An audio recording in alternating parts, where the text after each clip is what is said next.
A little slower. Like a gremlin.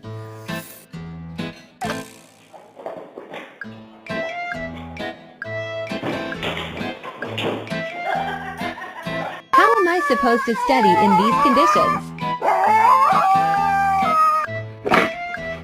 Okay. No, not yet. Let's have a look, see if there's any animals, eh? Roddy, I got bad news for you. Robert's eating your food.